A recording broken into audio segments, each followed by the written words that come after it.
श्री राधा रमण लाल की जय।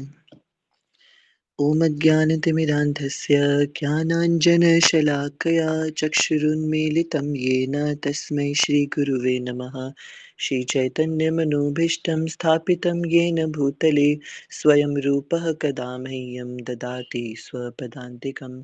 वन्देऽहं श्रीगुरौ श्रीयुतपदकमलं श्रीगुरून् वैष्णवांश्च श्रीरूपं साग्रजातं सहगण रघुनाथान्वितं तं सजीवं सावद्वैतं सावधूतं परिजनसहितं कृष्णचैतन्यदेवं श्रीराधा कृष्णपादान् सहगण ललिता श्रीविशाखान्वितांश्च।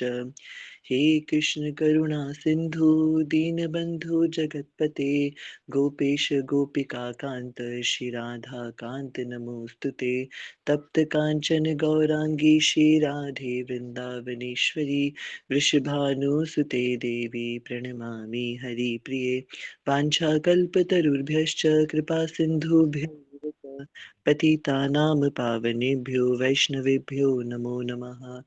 कृष्णाय वासुदेवाय हरये परमात्मने प्रणतक्लेशनाशाय गोविन्दाय नमो नमः। कृष्णाय वासुदेवाय देवकीनन्दनाय च नन्दगोपकुमाराय गोविन्दाय नमो नमः। पञ्चतत्त्वात्मकं कृष्णं भक्तरूपस्वरूपकं भक्तावतारं भक्ताख्यं नमामि भक्तिशक्तिकम्। अहं सर्वस्य प्रभवो मत्तः सर्वं प्रवर्तते इति मत्वा भजन्ते मां बुधा भावसमन्विता मच्चित्ता मद्गतप्राणा बोधयन्तः परस्परं कथयन्तश्च मां नित्यं तुष्यन्ति च रमन्ति च। तेषां सततयुक्तानां भजतां प्रीतिपूर्वकं ददामि बुद्धियोगं तं येन माम् उपयान्ति ते। तेषाम् एवानुकम्पार्थम् अहम् अज्ञानजन्तमः नाशयाम्यात्मभावस्थो ज्ञानदीपेन भास्वता। जय श्री कृष्ण चैतन्य प्रभु नित्यानंद श्री अद्वैत गदाधर शिवास आदि गौर भक्त वृंद। हरे कृष्णा कृष्ण कृष्ण हरे हरे हरे हरे राम राम राम हरे हरे। गौरांग सुंदर शची नयनाभिरामं राधा व्रजेन्द्र तनयो भयरूपमेकं गोपाल भट्ट करुणाकृत कृष्ण देहं तं राधिकारमणमीष्टमभीष्टमीणे। श्री राधा रमण लाल की जय। संवेत वैष्णव गौर भक्त वृंद की जय। हरे कृष्णा। आप सभी भक्तों का हार्दिक स्वागत है हमारे माघ संकल्प के तृतीय सत्र के अंदर। सभी भक्तों का हृदय से स्वागत करते हैं।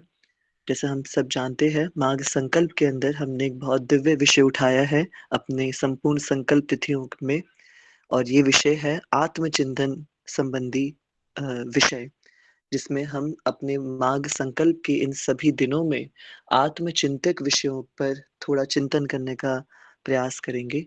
अपने कार्तिक सत्र में भगवान की जिन दिव्य लीलाओं का हमने श्रवण किया, अपने मार्गशीर सत्र में श्रीमद् भगवद गीता के जिन परम पवित्र श्लोकों का हमने अभ्यास करा, उनको अपने जीवन में उतारने और सीखने का श्रवण करा।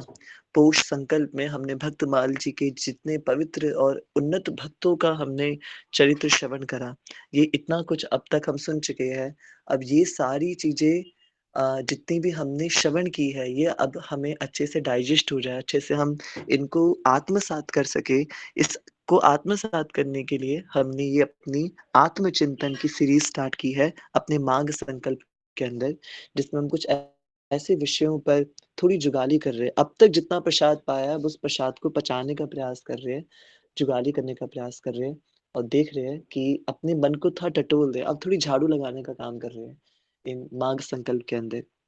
तो माघ संकल्प के आत्मचिंतन की आज तृतीय दिवस में सभी का स्वागत करते हैं।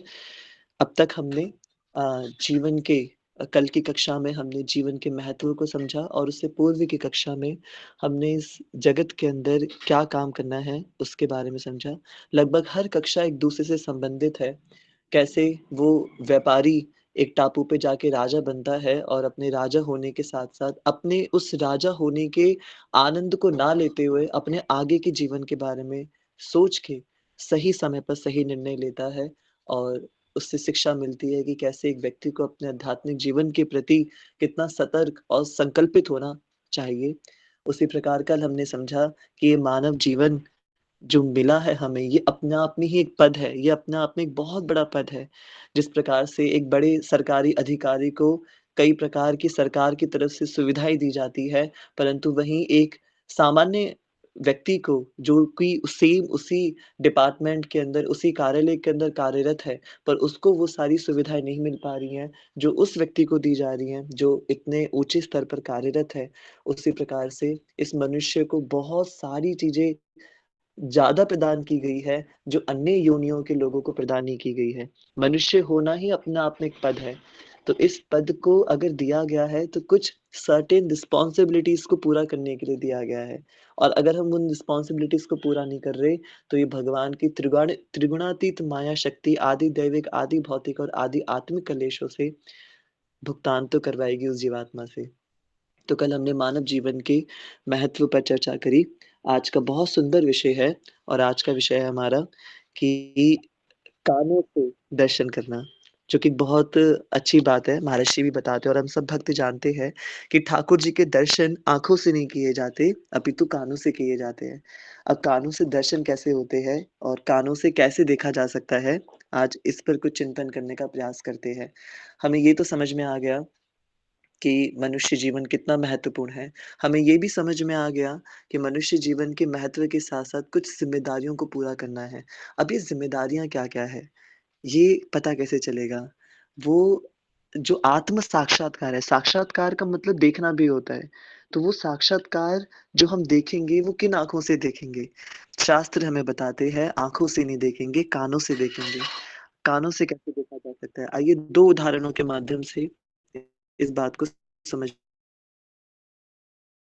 का प्रयास करते हैं कि कैसे कोई व्यक्ति कानों से देख सकता है। मान लीजिए आप बहुत आनंद से अपने कमरे में सो रहे हैं, अपने अपार्टमेंट में सो रहे हैं और सोते-सोते अचानक से पता चलता है आप बहुत गहरी नींद में हैं और आपके अपार्टमेंट में एक चोर घुस आता है।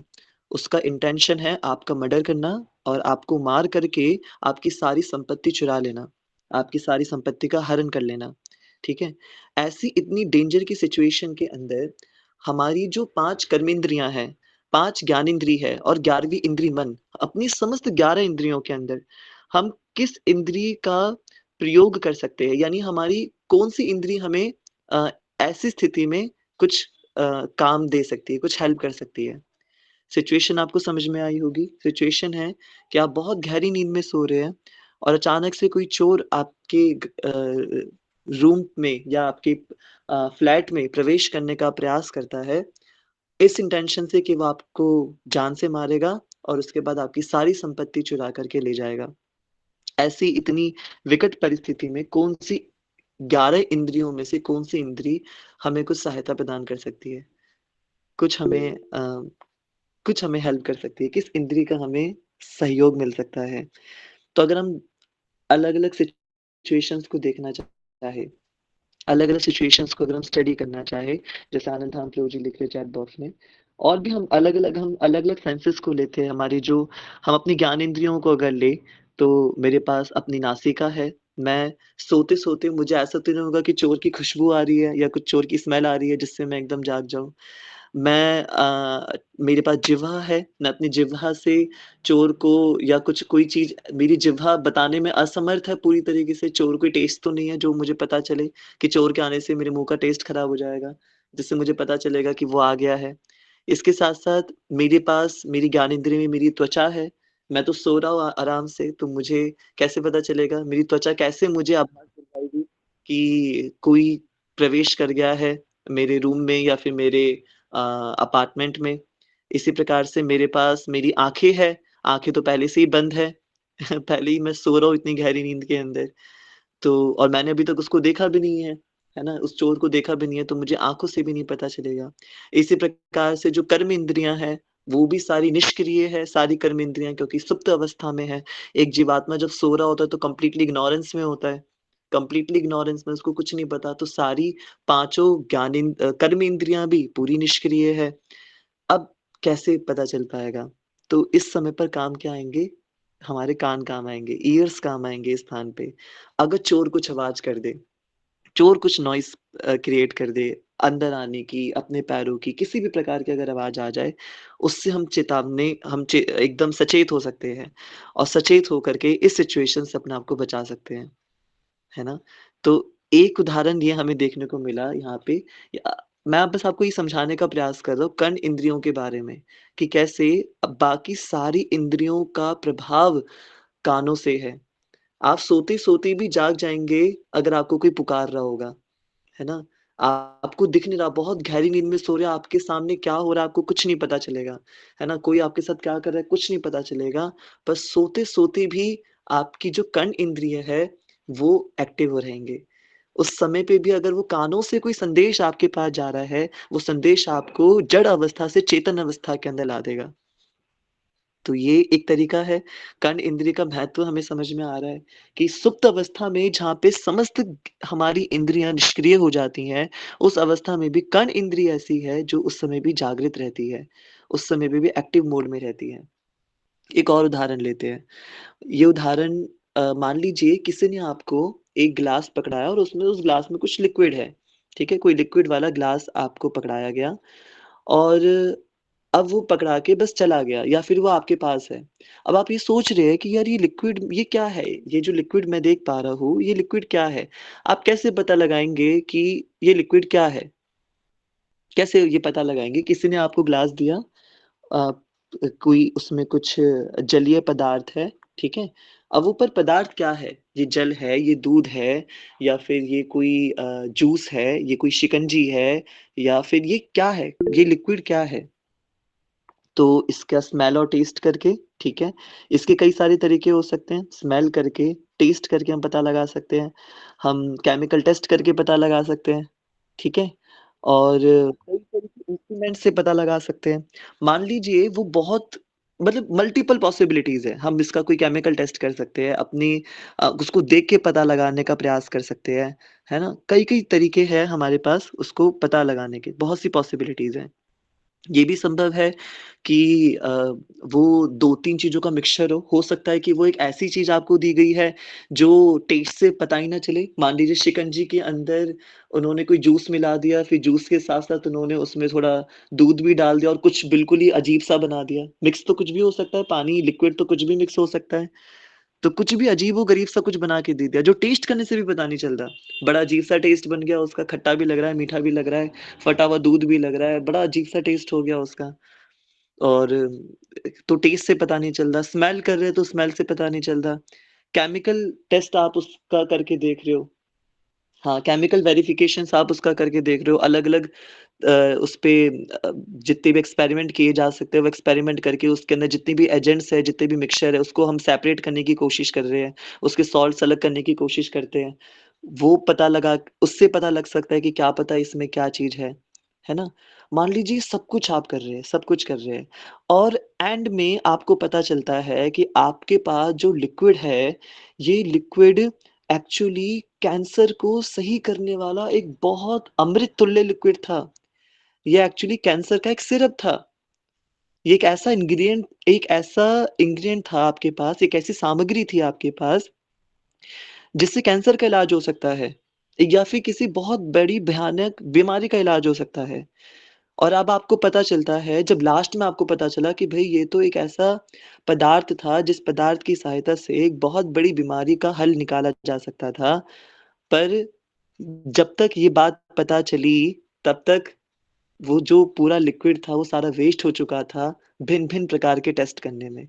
थोड़ा पी के देखा, थोड़ा स्मेल करके देखा, थोड़ा उसको हाथ पे गिरा के देखा, अलग-अलग तरह के केमिकल टेस्ट करके देखे। ये सारे टेस्ट करने में ही वो सारा लिक्विड खत्म हो गया और जब लास्ट कॉन्क्लूज़न पे जब आए, जब ये बात पता चली कि भैया ये तो और कुछ नहीं, ये तो कैंसर को ठीक करने वाली दवाई थी, ये सामग्री थी और तब तक वो सारी सामग्री खत्म हो गई।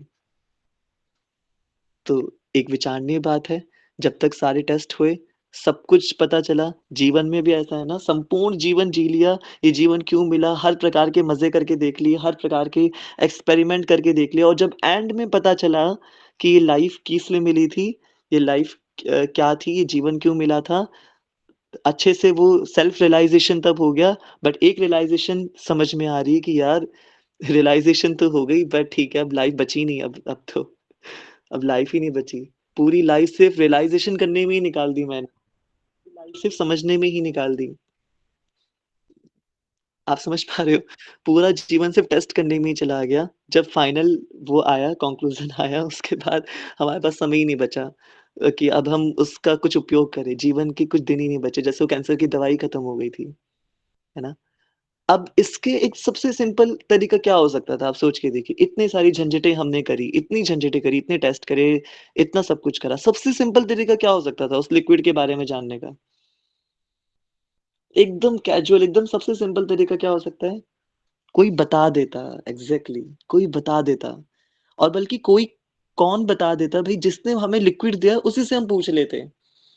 जिसने हमें लिक्विड प्रदान करा है उसी से पूछ लेते कि भई ये तूने मुझे क्या दिया है? ये जो लिक्विड दिया है ये क्या दिया है? तू कहाँ से लेकर के आया है इसको? तुझे कहाँ से मिला ये? तूने कैसे इसको बनाया? उसी से पूछ लेते, बजाए इतनी झंझट करके और अपने स्तर पे हमने उसको पता लगाने की कोशिश की, पहले ही हम उसी से पूछ लेते, इंक्वायर कर लेते उससे। आपको समझ में आ रहा है? यहाँ पे भी अब किसका महत्व पता चल रहा है? अपनी आँखों का, अपनी नासिका का, अपनी जिह्वा का, अपनी त्वचा का, अपनी सारी कर्म इंद्रिय और ज्ञानेंद्रियों का उपयोग करके, मन का उपयोग करके हमने उस लिक्विड को पता लगाने की कोशिश की कि वो क्या है, पर अंत में सबसे ज़्यादा बेस्ट सॉल्यूशन क्या हो सकता था कि अपने कानों का उपयोग करते और उस व्यक्ति से प्रश्न पूछ लेते कि भैया तू ही मुझे सुना दे, तू ही मुझे बता दे कि ये चीज़ क्या है? Again hearing, again hearing. आप समझ पा रहे हैं कि ये जो महत्व है हमारे कर्म इंद्रियों का वो कितना ज़्यादा महत्व है ना? अलग-अलग प्रकार के बचपन से लेकर के ये जो 2 एग्ज़ाम्पल हमने देखे, बचपन से लेकर के बड़े होने तक, हमने जितनी भी भिन्न भाँति-भाँति प्रकार के हमने चीज़ों के बारे में जाना है, श्रवण किया है, हम तो गर्भ से निकले थे बिल्कुल अनजान होकर के, ठीक बात है। बट अभी जो हमें ये सारी चीज़ें पता चली हैं, ये पता कैसे चली हैं? अपने कर्नेंद्रियों के माध्यम से। ये जो चीज़ें मैं आपको बता रहा हूँ, हम जब मंत्रा मेडिटेशन क्लब किया करते थे पंजाई बाग मंदिर में, तो मंत्रा मेडिटेशन क्लब में हमें ये एक मेरी टीम को एक आर्टिकल लिखने का प्रोजेक्ट मिला था। हमारी टीम थी द टीम नित्यानंदा। तो टीम नित्यानंद को मंत्रा मेडिटेशन क्लब वृंदावन धाम में हमें कुछ प्रोजेक्ट मिले थे और उस प्रोजेक्ट में मैं और मेरे साथ में भक्त थे हिज ग्रेस नामरस प्रभु जी और प्रणय प्रभु जी और हमारे गोविंद प्रभु जी, हम 4 भक्तों ने मिलकर के ये एक आर्टिकल लिखा था जो जिस आर्टिकल की शेयरिंग्स मैं आप लोगों को बता रहा हूँ। तो मैं चाहता हूँ कि मैं ये आप लोगों के साथ एक बार शेयर भी करूँ और इसकी कुछ अब हम कॉन्क्लूज़न्स पे बात करें।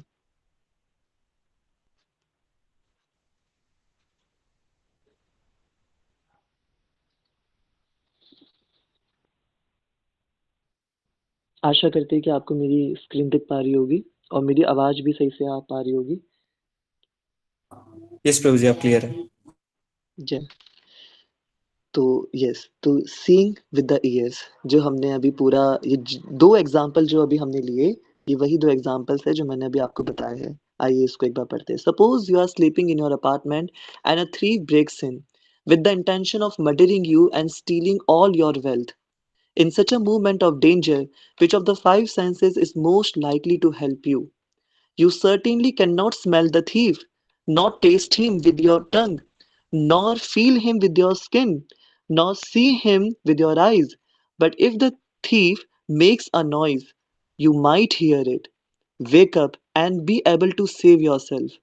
This is a simple experience that we can easily relate to, but it has much broader implications.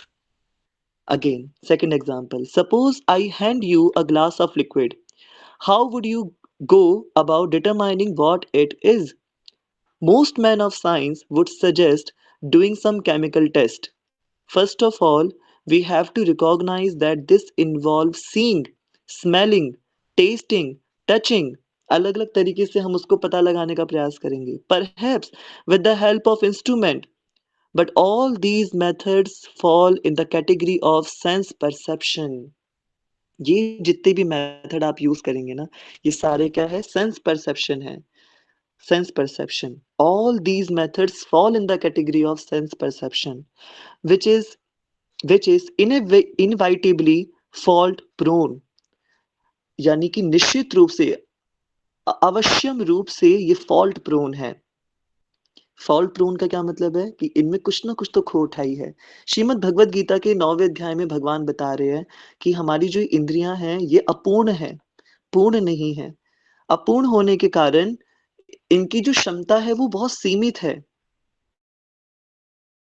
बहुत सीमित क्षमता है। और अपनी सीमित क्षमताओं के कारण ही हम इनसे वो पूरा लाभ नहीं ले सकते या हम इनसे सत्य तक नहीं पहुंच सकते।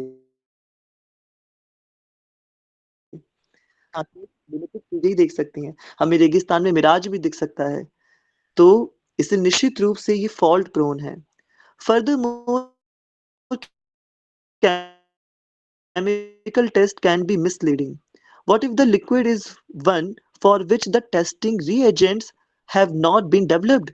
लिक्विड कुछ ऐसा है जिससे जिस चीज से आप उसका टेस्ट कर रहे हो वो रिएजेंट्स उसको उसके लिए बने ही नहीं है, मतलब ऐसे रिएजेंट्स बने ही नहीं है जिस जो पता लगा सके कि वो लिक्विड है क्या। And even if you do all the test perhaps it may be a mixture of two or more liquid. How can you determine which or what was that? After all, there are practically unlimited possibilities. Where will you begin? And after all tests, you might discover that the liquid contains a valuable ingredient capable of curing cancer and that you have just about wasted all of it in mere testing. मतलब बहुत अच्छी दवाई थी और हमने just उसको test करने में ही पूरा बिता दिया। जैसे हमने जीवन के उदाहरण में समझा कि लास्ट में पता चला जीवन क्या था, पर जब तक पता चला जीवन तो सिर्फ टेस्ट करने में ही बीत गया। जब मुझे अकल आई कि असली आनंद तो भगवत धाम में था, असली आनंद तो श्री राधा रमन जी के चरणों में था। जब मैं दुनिया भर के आनंद लेकर के आ गया और अंत में पता चला कि आज जीवन में जो रियल सेटिस्फेक्शन है वो तो राधा रमन जी के चरणों में आ रही है। सब कुछ करके देख लिया लाइफ के अंदर, पर जब तक ये बात पता चली तब तक जीवन ही खत्म हो गया।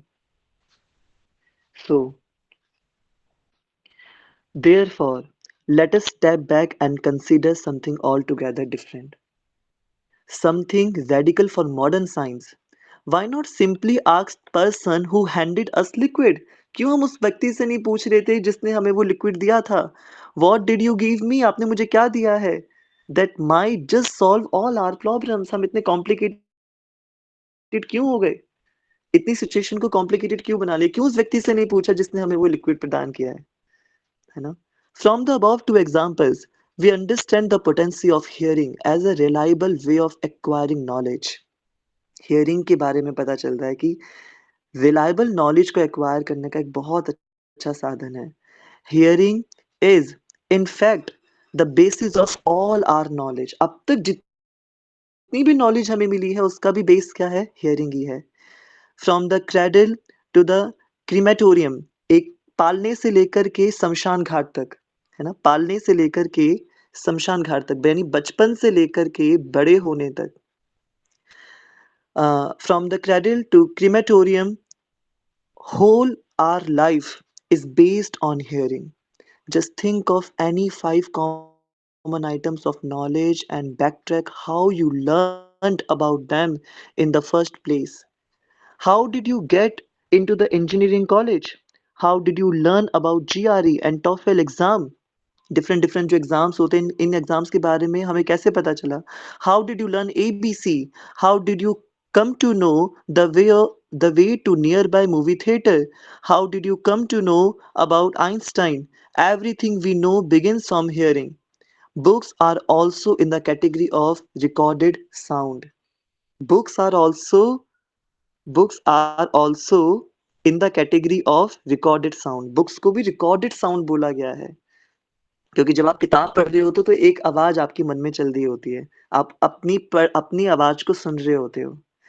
Thus, all knowledge, whether material or Vedic, has to be acquired by hearing from a proper authority. Everyone is born in ignorance. Otherwise, what would be the need of school and colleges? We go to educational institution to gain more awareness about the world around us and to improve our life, है ना? तो हमें पता चल रहा है कि कैसे अपने कानों से दर्शन किए जाते हैं।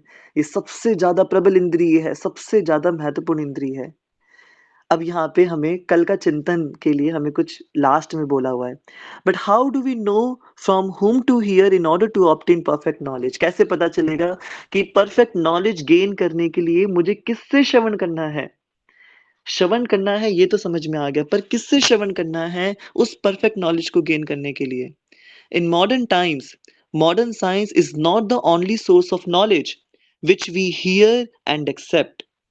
Every day, we are bombarded with dozens of newspapers, TV commercials, magazines of all descriptions, journals, and so forth. We are overflooded with so much useless and questionable information that we have a hard time deciding which one to accept. इतना कुछ है हमारे पास पढ़ने के लिए, पर प्रश्न ये है कि उनमें से स्वीकार किसको करें? क्या स्वीकार करें और किसका त्याज्य करें, किसको त्यागें? How can we judge a degree of authenticity of all that we hear? है ना? हम कैसे पता लगाएँगे कि वो डिग्री ऑफ ऑथेंटिसिटी जिससे हम श्रवण कर रहे हैं, वो श्रवण जो हमें करवा रहा है व्यक्ति या जिस व्यक्ति से हम वो श्रवण कर रहे हैं, उसकी ऑथेंटिसिटी कितनी है? इसको कैसे पता लगाएँगे? ये एक चिंतन का विषय, क्योंकि आत्मचिंतन कर रहे हैं ना, आत्मचिंतन विषय है। तो ये एक प्रश्न के ऊपर हमने इस आर्टिकल को खत्म किया था। इसका उत्तर भी है, इसका उत्तर अगले आर्टिकल में है, जो कि हम अपने कल के सत्र में उठाएँगे, अपने अगले उसके अंदर। पर आज का जो मूल विषय था, कानों से देखना, कानों से दर्शन करना। मुझे ऐसा लगता है कि कर्नेंद्रिय सबसे ज़्यादा प्रबल इंद्रियों में से एक है, सबसे ज़्यादा तीव्र इंद्रिय है कर्नेंद्रिय। और अगर कान हमारे ठीक है, तो संपूर्ण जीवन ठीक है। यानी कि कानों से सुनी हुई बात अगर ठीक है, तो संपूर्ण जीवन ठीक है, पूरा जीवन ठीक है। क्योंकि यही कान हमें हमारा परसेप्शन बनाते हैं, यही कान हमारी आँखों को क्षमता प्रदान करते हैं देखने की। आप सोच के देखिए, श्री राधारमण देव जी के विषय में पता ही ना हो आपको कि राधारमण लाल कौन है, तो आपके घर पे विराज रहे ठाकुर जी और हम तो लगेगा कि ठीक है, वृंदावन में तो हज़ारों-हज़ारों मंदिर है, उनमें से एक मंदिर है श्री राधारमण जी का मंदिर और वो भी इतने छोटे से विग्रह हैं, पता ही नहीं क्या महिमा हम उनकी जानेंगे।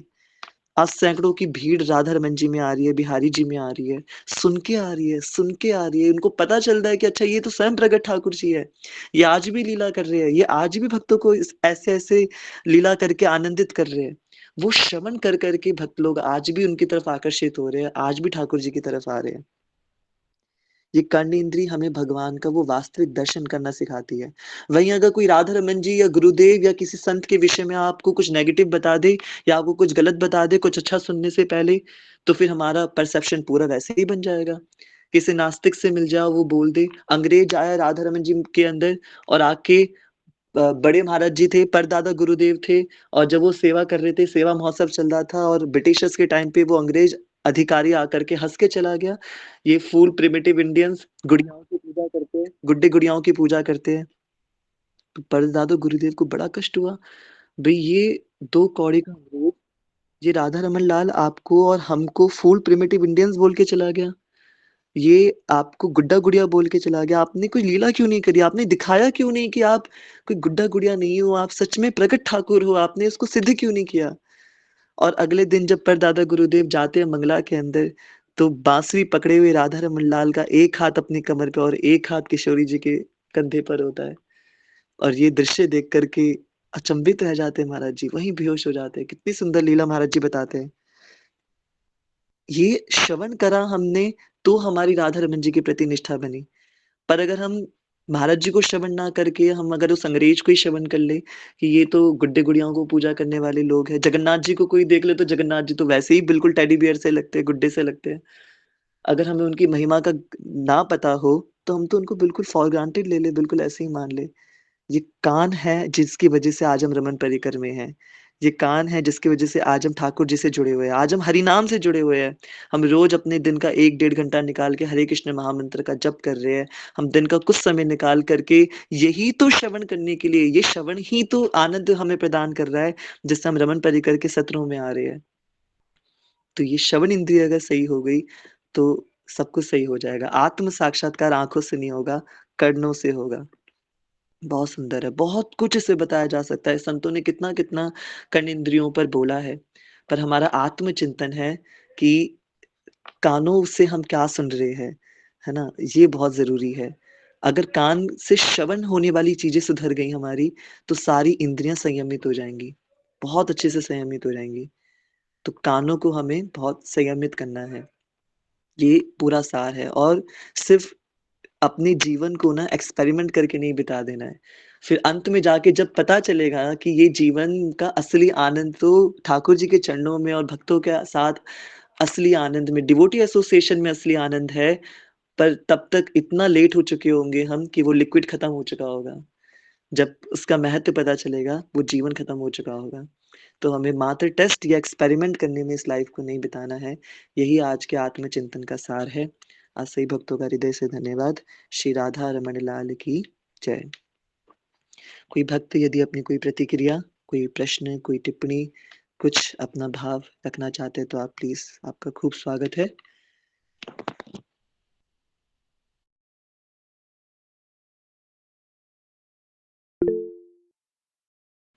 यस, दुर्गेशु जी। हरे कृष्णा प्रभु जी, दंडवत प्रणाम। दंडवत प्रणाम दुर्गेशु। प्रभु जी, मतलब मैं तो छोटा सा एक चीज बताना चाहूंगा। जैसा आज आपने कर्ण इंडिया के बारे में बताया, और लास्ट टाइम प्रिंस प्रभु का क्वेश्चन भी था इस चीज के। और जब एक दिन क्लास हो रही थी तो प्रिंस प्रभु ने बड़ा अच्छा क्वेश्चन पूछा था उसमें, कि हम सिर्फ सुनते हैं चेतो दर्पण मार्जनम, ये सारी चीजें हम सुन रहे हैं, इन चीज को अप्लीमेंट नहीं कर रहे, मतलब आत्म साक्षात्कार नहीं कर रहे।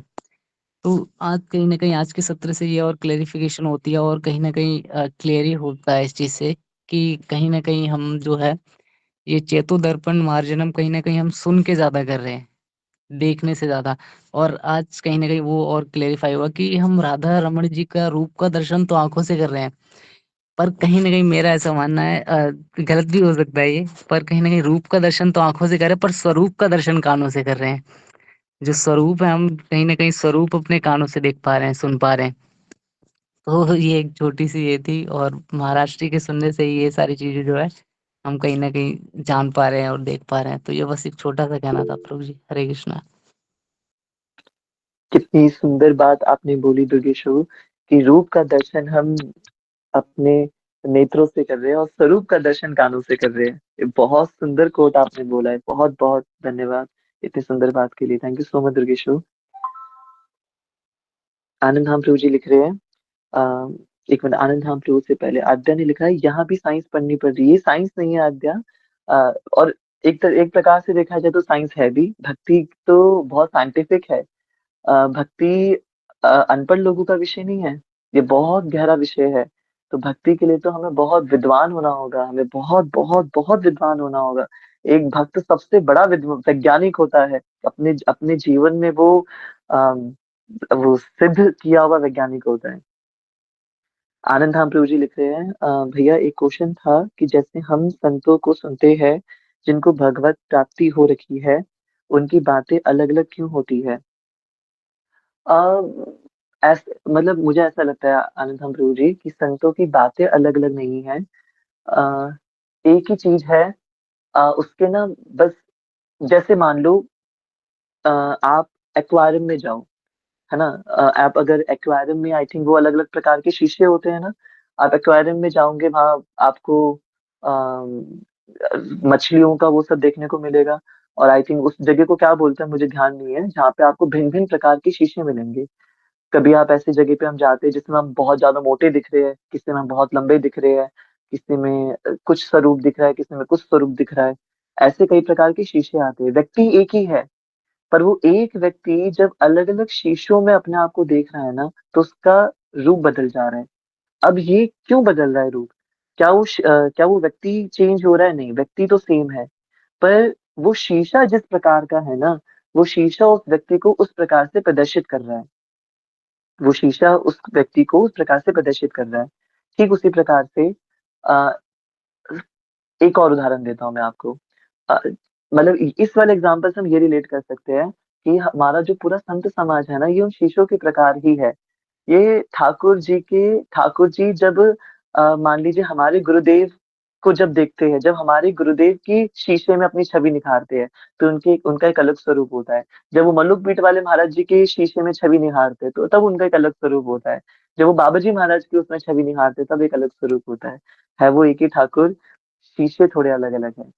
एक और उदाहरण हम इसमें ले सकते हैं कि एक मिठाई की दुकान के अंदर अलग-अलग प्रकार की मिठाई होती है, ठीक है? अब वो अलग-अलग प्रकार की मिठाई अ, अगर मैं बोलूँ कि आशीष मुझे तो रसगुल्ला बहुत पसंद है और आनंद धाम प्रभु जी कह रहे कि और मुझे काजू बर्फी बहुत पसंद है। तो मैं कह रहा हूँ कि नहीं, नहीं आनंद धाम प्रभु आप रसगुल्ला ही खाओ, आपको ये रसोगुल्ला ही खाना है, आपको और कुछ नहीं पाना। और आनंद धाम प्रभु जी कह रहे कि नहीं भैया मुझे तो ये पसंद नहीं है, मुझे तो काजू बर्फी पसंद है।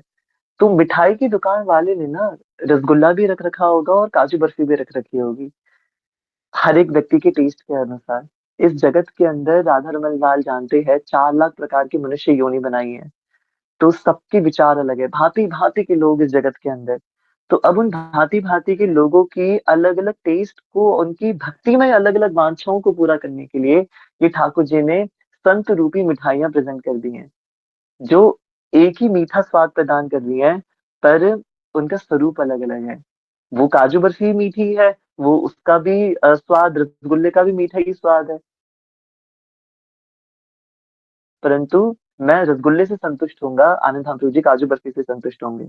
तो मुझे ऐसा लगता है कि अगर हमें संतों की बातों में कुछ अलग लग भी रहा है, कुछ भेद लग रहा है, तो हम उन वैष्णव का संग करें जो जिनसे हमारी वाइब्स मैच हो रही हैं। हमारे गुरुदेव कहते हैं ना, स्वजातीय वैष्णव का संग करें। अगर आपको ऐसा लगता है कि नहीं मैं अलग-अलग संतों का श्रवण कर रहा हूँ, पर मुझे कुछ भेद लग रहा है, तो हम ना श्रवण करें। हम फिर उन वैष्णव, उन महाराज जी को श्रवण करें, जिनसे दिल जुड़ पा रहा है, दिल के तार जुड़ पा रहे हैं जिनसे। जिनको हम नहीं सुन जिनकी बातें में कुछ आगे-पीछे हो रहा है, वो आगे-पीछे बस शीशों के कारण हो पा रहा है। है ना? मैंने आपको जो उदाहरण दिया और वो ठाकुर जी की इच्छा से हो रहा है। भगवान सबको रसगुल्ला खिलाएँगे पर किसी को रसगुल्ला नहीं खाना, किसी को काजू बर्फी खानी है, तो फिर उसके लिए काजू बर्फी की भी उपलब्धता होनी चाहिए ना? तो कुछ इस प्रकार से हम समझ सकते हैं। ये आनंद धाम प्रभु जी। हरे कृष्णा भैया, मतलब बस इसी में थोड़ा-सा मतलब और पूछना था कि जैसे मान लीजिए शास्त्रों की कोई एक छोटी-सी बात है। मान लीजिए कोई पर्टिकुलर मैं बता ही देता हूँ, मतलब मैं किन्हीं को सुन रहा था, तो श्लोक ये था मतलब रामचरितमानस का ही कि जैसे ढोर गवार शूद्र प्रश्न नारी, आपने सुना ही होगा, थोड़ा कंट्रोवर्शियल भी है। तो बिल्कुल। मतलब अब इनके ना एक श्लोक है, तो इसका अर्थ भी एक ही होना चाहिए ना? तो श्लोक एक है, अर्थ एक है और क्योंकि मैंने उन संतों से सुना जिनको भगवत प्राप्ति हो रखी है, तो फिर कहने का यथार्थ ये है कि डिफरेंट इंटरप्रिटेशंस क्यों? एक ही अर्थ निकलना चाहिए ना? ये संतों का दोष नहीं है आनंद धाम प्रभु जी, ये शोभा है हमारे भारतीय व्याकरणिक विधा की, हमारे हिंदी भाषा या हमारी जितनी भी भारतीय भाषा है, संस्कृत को मिला के और संस्कृत से जनित हुई जितनी भी भारतीय भाषा है, उन भारतीय भाषाओं की ये व्याकरणिक सुंदरता है, जिसकी वजह से एक ही चीज़ के कई-कई अर्थ होते हैं। अगर आप केशव कश्मीरी वाला प्रसंग पढ़ोगे, चैतन्य महाप्रभु और केशव कश्मीरी के बीच का जो संवाद होता है, तो महाप्रभु गंगा की महिमा के ऊपर खड़े-खड़े अ, केशव कश्मीरी गंगा जी की महिमा के ऊपर खड़े-खड़े 100 श्लोकों का उच्चारण कर देता है और उन 100 श्लोकों में से श्रीमद चैतन्य महाप्रभु मेरे ख्याल से 51वें या 92वें श्लोक को पकड़ते हैं और उस श्लोक के अंदर एक त्रुटि निकाल देते हैं और एक नहीं, चैतन्य मंगल में मैं कल प्रभु जी बता रहे थे, प्रशांत मुकुंद प्रभु जी, कि चैतन्य मंगल के अनुसार महाप्रभु श्रीमन चैतन्य महाप्रभु वो जो एक श्लोक पकड़ लेते कि इसमें आपने ये त्रुटि कर दी है। उस त्रुटि वो जो एक त्रुटि होती है चैतन्य मंगल में लिखा हुआ है, वो एक त्रुटि को महाप्रभु ने 100 श्लोकों में वर्णन करा है। एक श्लोक की एक त्रुटि श्रीमन चैतन्य महाप्रभु 100 श्लोकों में बता रहे हैं कि आपकी ये त्रुटि है, ये त्रुटि है, ये त्रुटि है, ये त्रुटि है। आप समझ पा रहे हो? उसके बाद श्रीमन चैतन्य महाप्रभु अपनी तरह से इंटरप्रेट कर रहे हैं कि गंगा की महिमा का वो पूरा बखान कर रहे हैं। श्रीमन चैतन्य महाप्रभु अपने श्लोक के अनुसार बता रहे हैं। एक ही चीज़ हमारे महाराज श्री श्रीमद् भागवत का पहला ही श्लोक जन्माद्यस्य यतोऽन्वयादितरतश्चार्थेष्वभिज्ञस्वराट् तेने ब्रह्म हृदाय आदि कवये मुह्यन्ति यत्सूरयः तेजो वारि मृदां यथा विनिमयो यत्र त्रिसर्गो मृषा धाम्ना येन सदा निरस्तकुहकं सत्यं परम धीमहि श्री राधा रमणं धीमहि। ये जो श्रीमद् भागवतम का जो प्रथम श्लोक है, हमारे महाराज जी ने इसी एक श्लोक की कितनी-कितनी व्याख्याएँ करी हैं। सेवा महोत्सव के अंदर इसी श्लोक की 7 दिन तक राधा रमणीय व्याख्या होती है। अभी राधा तत्व पर कथा हो रही थी, महाराज जी ने इसी श्लोक की श्रीमती राधा रानी के चरित्र पर पूरी कथा करी है। पिछले साल महाराज जी ने द्वादश सप्त दिवाले वार्ता करी, इसी श्लोक की महाराज जी ने सप्त दिवालों से इसके अर्थ बताए। सातों दिवालों में यही सेम श्लोक, सारे श्लोक का एक-एक शब्द कैसे उसी दिवाले के लिए लिखा हुआ है। आप समझ रहे हो? ये संतों का दोष नहीं है, मुझे लगता है ये तो शोभा है हमारे भारतीय भाषाओं के व्याकरण की, कि उनके इतने-इतने अर्थ। हिंदी में हम अलंकार पढ़ते हैं ना, तो अलंकार में एक आता है श्लेष अलंकार, जिसमें एक ही शब्द है। जैसे मंगन को देख पट देत बार-बार, कि माँगने वाले को आते हुए देख करके एक मैया पट देत बार-बार। अब पट का एक अर्थ होता है कपड़ा, कि माँगने वाले आए और मैया ने कपड़ा दे दिया, पट देत बार-बार। एक पट का अर्थ होता है दरवाजा, कि माँगने वाले आए और मैया ने दरवाजा बंद कर दिया। तब आप सोचिए, अब ये देखने वाले की दृष्टि है कि वो इसको कैसे देख रहा है। मंगन को देख पट देत बार-बार, कि इसका वो अर्थ क्या निकाल रहा है? वो ये अर्थ निकाल रहा है कि माँगने वाले को आते हुए देख के मैया ने दरवाजा बंद कर दिया, या फिर माँगने वाले को आते हुए देख मैया ने कपड़े प्रदान कर दिए। अब इस सुनने वाले, देखने वाले की दृष्टि पर निर्भर करता है। अब हमारी भारतीय भाषा है ही ऐसी, कितने-कितने अर्थ निकाले जा सकते हैं। तो भैया मतलब कि अगर ऐसा हुआ, जैसे मैं बोलूँ गंगा यहाँ से बह रही है, अब इसका किसी ने संस्कृत वर्णन कर दिया, संस्कृत में ट्रांसलेट कर दिया, तो बेशक कितने ट्रांसलेशंस क्यों ना हो, लेकिन मतलब तो फिर कुछ और ही नहीं निकल जाएगा। ठीक है, हम उसको व्याकरणिक रूप से अनंत-अनंत टीकाएँ दे सकते हैं उसके ऊपर, लेकिन जो सार तत्व है, कि मैं जैसे मेरा नाम आशीष है, अब उसको मैं कितनी भी ग्रामेटिकल मिस्टेक मतलब कुछ भी करके मैं उसको अलग-अलग डिफरेंट इंटरप्रिटेशन दे दूँ, उसका मतलब अर्थ क्या निकलता है? उससे मेरा क्या लाभ होगा? कहने का मतलब कि गंगा यहाँ से बह रही है, तो बह रही है ना, तो जो श्लोक का जो अर्थ है, मतलब जो उसका मूल एसेंस है, वो मैं कैसे ऑथेंटिक मानूँ कि ये संत सही बोल रहे हैं, ये संत सही बोल रहे हैं, या इन्होंने जो अच्छा सारी भगवत प्राप्ति मतलब भगवत प्राप्त संत हैं, तो फिर मैं इसका मूल कहाँ से जानूँ कि कौन से सही सही बोल रहे हैं, कौन से गलत बोल रहे हैं? मतलब ठीक है, ग्रामेटिकली तो बहुत कुछ इंटरप्रिटेशंस निकल सकता है, लेकिन जो मूल जो वो डिपिक्ट करता है, जो वो रिफ्लेक्ट करता है, उसको मैं कैसे समझूँगा? बहुत सुंदर। एक शब्द का इसका अर्थ है जो मैं देने वाला था, श्री कृष्ण प्रभु ने लिख दिया चैट बॉक्स में, आपके गुरुदेव। मुझे ऐसा लगता है आनंद धाम प्रभु जी कि हर व्यक्ति का ना अपना एक साइकोफिजिकल नेचर होता है, और उस व्यक्ति को अपने उस साइकोफिजिकल नेचर के अनुसार ही एक संत उसके जीवन में प्रवेश करता है, जो उसको गहराई से समझ पाता है कि ये भक्त ऐसा है, और उस भक्त के ऐसा होने के कारण वो साधक उस भक्त से या उस संत से जुड़ पाता है। और जब वो जुड़ता है ना, तो वो हमेशा के लिए उससे जुड़ जाता है। जैसा आपका प्रश्न था कि गंगा जी बह रही हैं, और मैं उसका जो एसेंस है वो मैं कैसे मानूँ, किससे सुनूँ कि ये जो भाषा बोल रहे हैं या ये जो संत महात्मा बात बता रहे हैं, ये एसेंस वाली बात है। ये बिल्कुल सही बात है। देखो, ये कहना बिल्कुल गलत होगा कि किसी भी संत आचार्य द्वारा बताई गई बात गलत है ना? यूँ तो अगर हम आपने ही तो सत्र लिया था मध्वाचार्य जी के ऊपर आशीष, उसमें गौतम बुद्ध ने शून्यवाद की थ्योरी प्रेज़ेंट की, शून्यवाद की फिलॉसफी दी। शंकराचार्य जी ने मायावाद की फिलॉसफी दी। फिर द्वैतवाद आया, शुद्ध अद्वैत आया, शुद्ध अद्वैत द्वैत आया। कितने-कितने तरह की अलग-अलग फिलॉसफीज़ आई हैं। अगर हम ये कहें कि कोई भी एक फिलॉसफी गलत थी और कोई दूसरी फिलॉसफी ठीक है, ये बिल्कुल सही नहीं होगा। परिस्थिति के अनुसार जब गौतम बुद्ध आए थे, उस समय शून्यवाद ही आवश्यक था, इसलिए शून्यवाद उस समय बिल्कुल ठीक था, है ना? उसी प्रकार से जब शंकराचार्य जी आए, जब उन्होंने मायावाद को प्रस्तुत करा, तो मायावाद उस समय बिल्कुल ठीक था, तो मायावाद भी ठीक है इस प्रकार से। समय, काल, परिस्थिति के अनुसार हर एक चीज़ अपने आप में सही है। अभी हमारे ऊपर निर्भर करता है, मैं किस समय पर हूँ, मेरा क्या उद्देश्य है। मैंने कहा ना वो अलग-अलग मिठाई, अब कोई व्यक्ति खुद भगवान बनना चाहता है, अब वो खुद मैं चाहता हूँ कि मैं भी भगवान बन जाऊँ। अब उसको उसी के अनुसार भगवत प्राप्ति करवानी है, उसके नेचर के अनुसार भगवत प्राप्ति करवानी है। भगवान कितने कृपालु है कि इन्होंने उसकी बात को भी सिद्ध करने के लिए मायावाद दे दिया कि भैया ठीक है, तू तू खुद भगवान बन जा। चल, ये बात भी सत्य मान ली हमने। मायावाद में यही कह रहे हैं ना, ब्रह्म सत्य जगत मिथ्या। मैं भी भगवान हूँ, आप भी भगवान हो, सब भगवान हैं। हमें ब्रह्म ज्योति में मिल जाना है। कुछ तो अपग्रेड होगा वो व्यक्ति। ठाकुर जी ने हर एक की सुविधा के लिए उसके अनुसार कुछ न कुछ इस जगत के अंदर भेज रखा है, कुछ न कुछ इस जगत में दे रखा है। तो आप समझ रहे हो? हमारा उद्देश्य है पहले हम अपने ना नेचर को पहचानें। नहीं पहचान पा रहे तो हम उसपे थोड़ा कार्य करें, हम उसपे थोड़ा अध्ययन करें कि मेरा नेचर कैसा है। भक्तों से पूछे कि आप मुझे बताइए कि मेरा नेचर कैसा है। हम भक्तों से सुने कि मैं कैसा हूँ, मैं मुझे मेरी रुचि किस चीज़ के अंदर है। आप मुझे थोड़ी गाइड कीजिए। आप मुझे श्रवण करते हैं, आप मुझे सुनते हैं, आप मुझे देखते हैं, मेरी क्रियाओं को देखते हैं।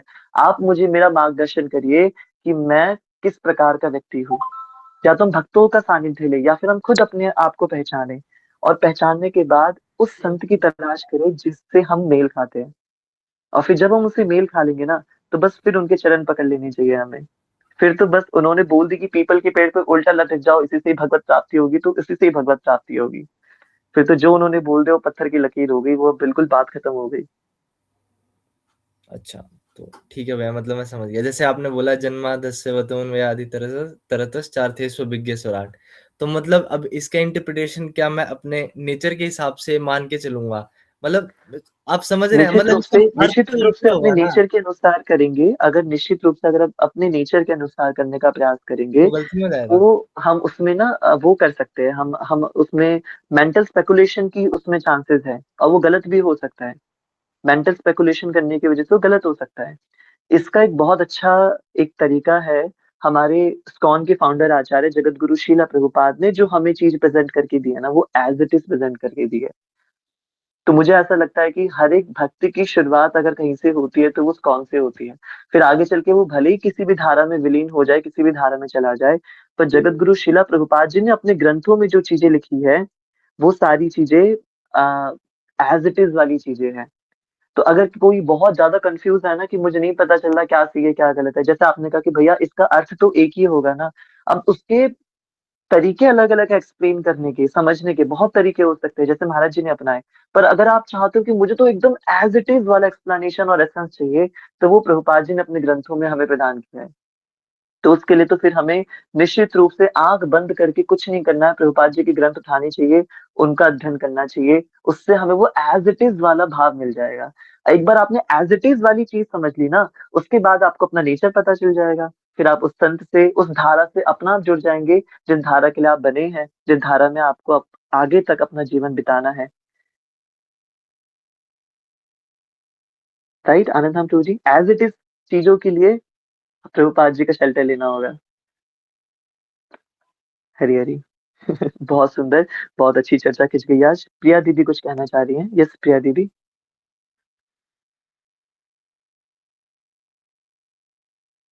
राधे श्याम भैया प्रणाम। मैं यही बोलने वाली थी अभी आशीष भैया को कि कोई भी चीज़ होती है ना, अगर उसे हमें जानना है, तो हमें अपने ही गुरु से, जिनके प्रति भी हमारा भाव है, जिस भी परंपरा के प्रति हमारा भाव है, उस परंपरा से जो आचार्यों ने हमें मार्ग दिखाया ना, और स्पेशली हमारे पास तो इतने आचार्य हैं, इतनी ग्रंथ हैं, इतनी किताबें हैं, कोई कमी ही नहीं है, खजाना है हमारे पास। महाप्रभु ने भर-भर के दिया है। उन्होंने ऐसी व्यवस्था कर दी है कि पहले तो हमारे षड गोस्वामी जी, फिर उसके बाद उनकी परंपराओं में आने वाले सारे के सारे। बता रही हूँ, ऐसा कोई भी क्वेश्चन नहीं है जिसका आंसर हमको उन बुक्स में ना मिले। तो क्योंकि ऐसा होता है ना कि सबके भाव अलग होते हैं ठाकुर जी के प्रति, और सबसे बेस्ट तो वही रहेगा जो हमारे गुरु हमको सिखाए, क्योंकि जाना तो वही है। जिस मार्ग पे गुरु चलेंगे उसी मार्ग पे जाके ही हमें ठाकुर जी मिलेंगे। इधर-उधर जाएँगे तो कुछ नहीं हो सकता। तो सबसे बेस्ट यही रहेगा कि जो हमारे गुरुदेव हमको कह दें, वो पत्थर की लकीर। फिर बात वही है, पीपल के पेड़ में उल्टे लटक जाओ तो मिल जाएँगे ठाकुर जी। जो बहुत कहते सुंदर, बहुत सुंदर। जो कह दे वही बिल्कुल सही है, इसके अलावा कुछ भी नहीं। क्योंकि देखो सारे संतों की बातें अलग होती है ना। अब जिनको ठाकुर जी को पुत्रवत प्रेम करना है, उनके हृदय में ममता ज़्यादा होगी। जिनको माधुर्य भाव लाना है, उनमें माधुर्यता ज़्यादा होगी। तो ये ठाकुर जी एक ही हैं, बट ठाकुर जी को भी तो चाहिए ना कि कोई मुझे अपना पुत्र समझे, कोई मुझे अपना भाई समझे, कोई मुझे अपना प्रेमी समझे, कोई मुझे अपना मालिक समझे। ठाकुर जी को भी अलग-अलग भाव चाहिए होते हैं, इसलिए उन्होंने अलग-अलग परंपराओं को चलने दिया। एक ही भाव रखेंगे सब तो ठाकुर जी किसके साथ खेलेंगे? मैया के साथ थोड़ी ना हर टाइम खेलेंगे, या हर टाइम प्रेमियों के साथ थोड़ी ना रहेंगे, उनको सखा भी चाहिए। या हर टाइम सखा के साथ थोड़ी ना रहेंगे, उनको थोड़ी सी रासलीला भी करनी है। तो ये तो ठाकुर जी की ही लीला है, हमको जिस भाव में जाना है हम उस भाव की ओर आगे बढ़े तो वही अच्छा रहेगा। राधे श्याम। बहुत सुंदर, बहुत सुंदर, बहुत सुंदर। मतलब मुझे लगता है एसेंस आंसर दिया है प्रिया जी ने कि अब आशीष आप अगर हमारे सागर प्रो को बोलो, हरिवंशी सागर प्रो को कि आप सागर प्रो मेरी तरह सोचो, आप साक्य भाव में आ जाओ, आप माधुर्य भाव छोड़ दो, या जो जो उनके संप्रदाय का सहचरी मंजरी भाव है वो छोड़ दो, तो सागर प्रभु कैसे आ पाएंगे? और सागर प्रभु जबरदस्ती आपको बोले आशीष प्रभु आप चलो, मैं आपको राधा वल्लभी बनाता हूँ, मैं आपको सहचरी भाव सिखाता हूँ, आपको माधुर्य रस और खूब बड़ी बड़ी महाराज की आपको पद सुनाता हूँ, तो आप तो वहां पे क्या ही कर दोगे आशीष? समझ पा रहे हो? अब ठाकुर जी का तो सागर का भी पोषण करना है और आपका भी पोषण करना है। एक परंपरा रख देते तो कितनी मारामारी हो जाती। भगवान इतने दयालु है, सबके अनुसार सबकी परंपराएं ठाकुर जी ने बना दी।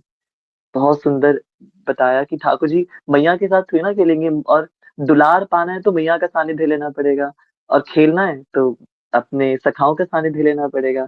तो सबकी आवश्यकता है, इसलिए सारी परंपराओं की जरूरत है। हाँ हाँ, मैं स्क्रिप्चर्स भी तो भाव के अकॉर्डिंग ही, परंपराओं के अनुसार ही लिखे गए हैं ना। स्क्रिप्चर्स जो लिखे गए हैं वो परंपराओं के अनुसार तो लिखे गए हैं। और इसका सबसे अच्छा मैंने आपको बिल्कुल सॉल्यूशन दिया ना कि एग्जैक्ट जो आंसर है, जो सारे धर्मों के द्वारा स्वीकार्य है, वो है प्रभुपाद जी के ग्रंथ, एज इट इज ग्रंथ। वो बिना मिलावट वाले ग्रंथ है। जो आप कहना चाह रहे हो ना कि बिल्कुल सुप्रीम ट्रूथ क्या है, जो एक्चुअल ट्रूथ है, वो प्रभुपाद जी के ग्रंथ है। तो इसका बिल्कुल एक आंसर है। वो फिर वो सारी परंपराएं सबको बिल्कुल असाइड कर दो। हमें तो अपना एक रास्ता चुनना होगा ना। हमें पीके नहीं बनना ना कि इतने सारे रास्ते तो मैं कोई भी रास्ता नहीं चुनूंगा। हमें पीके नहीं बनना, हमें अननेसेसरी रॉन्ग नंबर नहीं लगाना है। हमने चीजों को समझने का प्रयास करना है। रास्ते बहुत सारे हैं, सब जा एक ही स्थान पे रहे। कनॉट प्लेस का गोल सर्कल हम जानते हैं ना आशीष। सारे रास्ते कितने भांति भांति जगह जगह से निकल रहे हैं, पर मिल एक ही जगह पर रहे हैं। तो हमें तो अपना रास्ता पकड़ना है। तो एज इट इज वाला रास्ता है प्रभुपाद जी के ग्रंथों का। वो एज इट इज वाले ग्रंथ है, खूब उनको आनंद से पढ़ो, शिक्षा ग्रहण करो, खूब उसमें आनंद है। ठीक है। आनंद हाँ प्रभु वैसे तो आएंगे नहीं क्लासेस में, और आएंगे तो इतनी गूढ़ चर्चा छेड़ देंगे कि फिर क्लास खत्म करने का मन ही नहीं होगा हमारा। ठीक है, श्रेया जी कुछ कहना चाह रही है? श्रेया जी। हरे कृष्ण प्रभु जी। हरे कृष्णा जी।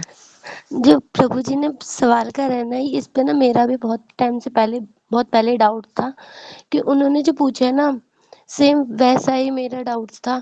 बट ना मैंने जो सीखा कि जो इन्होंने बोला ना कि एक श्लोक है, उस पे बहुत सारे लोगों के व्यू है। जो एक मूल में जो वर्ड होता है ना, जैसे कि एक श्लोक है वो वाला, उसमें ना लोगों के बहुत सारे अलग अलग व्यू होते हैं, अपने अपने पॉइंट ऑफ व्यू होते हैं। बट एक मूल में जो व्यू है ना, वो एक ही होता है। तो लोगों ने ना एक ही उसी शब्द को ना अलग तरीके से देखा है। जैसे कि आपने पट का शब्द का मतलब एक कपड़ा बताया, और पट का मतलब होता है एक दरवाजा। तो आपने अगर कोई श्लोक लिखा है तो आपने दरवाजे के भाव से लिखा है, और मैं अगर उसी श्लोक को पढूं बाद में, बट मुझे तो दरवाजे का अर्थ नहीं पता है, मुझे तो कपड़े का पता है, तो फिर मैं आपको इस चीज पे क्रिटिसाइज कर दूंगी। तो आई थिंक वो प्रभु जी ये सोच रहे हैं कि लोग उस हर एक श्लोक को क्रिटिसाइज कर रहे हैं, आई थिंक हाँ मैं समझ पा रही हूँ ऐसा। श्रेया जी, बिल्कुल आपने ठीक कहा। हमें ना दत्तात्रेय भगवान के पद चिन्हों पे चलना है। भगवान दत्तात्रेय ने अगर वैश्या से भी कुछ सीख लिया ना, तो हमें ये समझना है कि सीखने वाला व्यक्ति किसी से भी कुछ सीख सकता है। जिसको राधा रमन लाल प्राप्त करने हैं ना, और राधा रमन जी तक पहुंचने के लिए उसको क्या रास्ता चाहिए, अगर वो वैश्या से भी कुछ अपना, उनको भी शिक्षा गुरु बना के उनसे कुछ सीख सकते हैं, तो फिर तो बात ही खत्म हो गई। फिर तो अगर हम हमें अपना एटीट्यूड सीखने वाला बनाना है ना, तो तो तो प्रभु जी जो ये वाला श्लोक है, ये ढोल गवार शूद्र पशु नारी सकल ताड़ना के अधिकारी, ये वाला श्लोक है ना, इसमें बहुत ज्यादा कंट्रोवर्सी हो रखी है कि इन्होंने सबने अपना अपना पॉइंट ऑफ व्यू दे रखा है। बट जो मूल बातें थी ना, उसे नहीं लोगों ने लिया, उसको गलत वे में लेके चले गए। इसका अभी तक कंट्रोवर्सी है, तो इसी से परम लोग पूज्य और ज्यादा। प्रेमानंद बाबा जी महाराज का एक बहुत अच्छा, बहुत पुराना एक वीडियो है, बहुत पुरानी एकांतिक वार्ता में बाबा जी महाराज ने ढोल गवार शूद्र पशु नारी पर बहुत सुंदर व्याख्या करी है। तो अगर वो वीडियो मिलती है, सागर ने मुझे शेयर की थी एक बार, पर वो बहुत पुरानी, मतलब मुझे लगता है आज से करीब 7-8 साल पुरानी वो एकांतिक वार्ता है।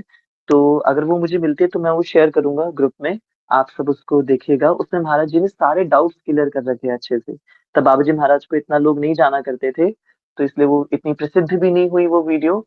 पर उसमें बाबाजी महाराज ने बहुत अच्छे से एक-एक चीज़ की व्याख्या करी है कि गोस्वामी तुलसीदास जी ने रामचरितमानस के किस प्रसंग में ये लाइन लिखी है और इसका एक्चुअल में क्या अर्थ है, वो क्या समझाना चाह रहे हैं।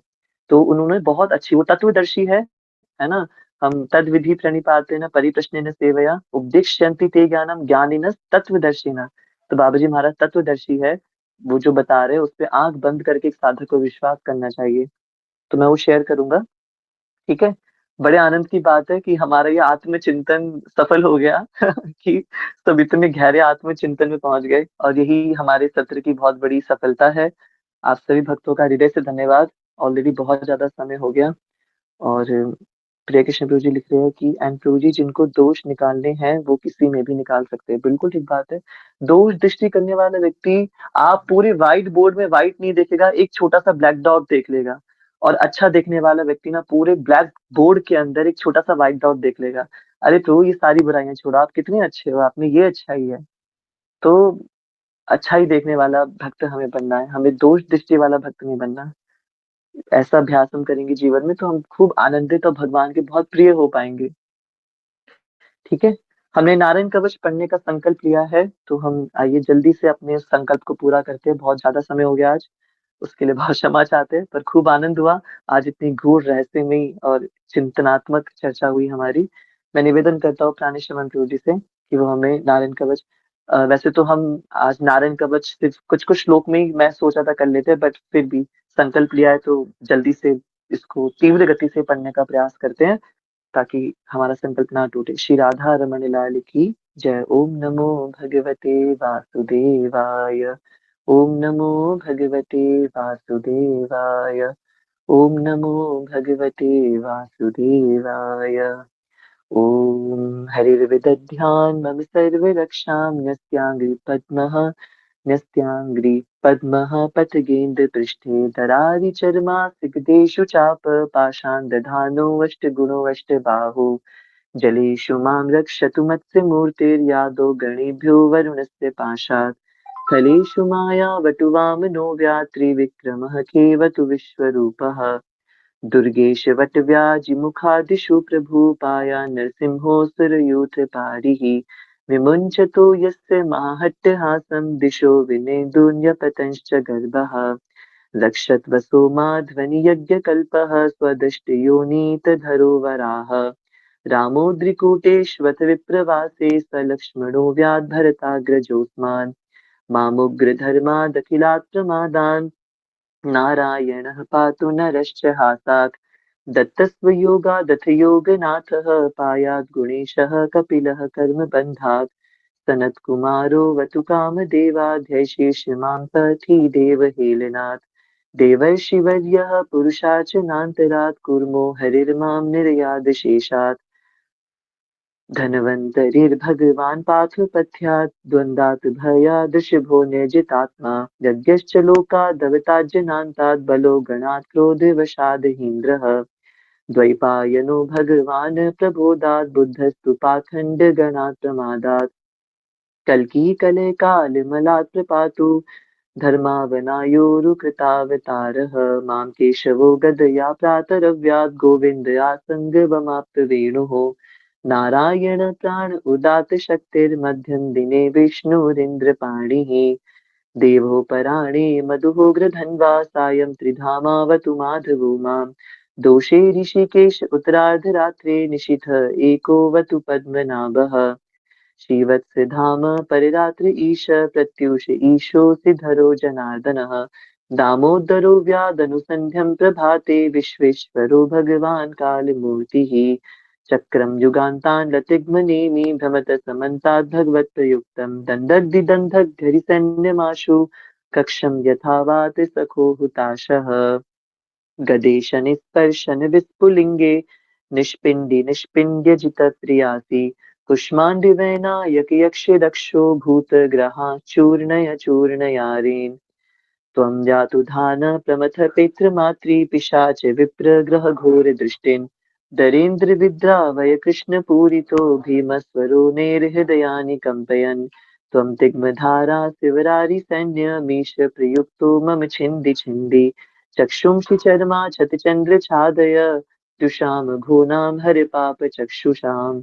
यन्नो भयं ग्रहेभ्यो भूत्केतुभ्यो निभ्य एव च सरीसृपेभ्यो दृष्टिम्भ्यो भूतेभ्यो होभ्य एव वा सर्वाणि एतानि भगवन्नामरूपास्त्रकीर्तनात् प्रयान्तु संशयं सद्यो येन श्रेयप्रतीपकः गरुणो भगवान् स्तोत्रस्तोभश्छन्दोमयः प्रभुः रक्षत्वशेषकृच्छ्रेभ्यो विश्वक्सेन स्वनामभिः सर्वापदेभ्यो हरिर्नाम रूपयानायुधानि नः बुद्धीन्द्रियमनः प्राणान् पान्तु पार्षदभूषणाः यथा हि भगवानेव वस्तुतः सद्यसच्चयत् सत्यनानेन नः सर्वे यान्तु नाशमुपाद्रवः यथैकात्म्यानुभावानां विकल्परहितस्वयं भूषणायुधलिङ्गाख्या धत्ते शक्ति स्वमायया तेनैव सत्यमानेन सर्वज्ञो भगवान् हरिः पातु सर्वे स्वरूपेण सदा सर्वत्र सर्वगः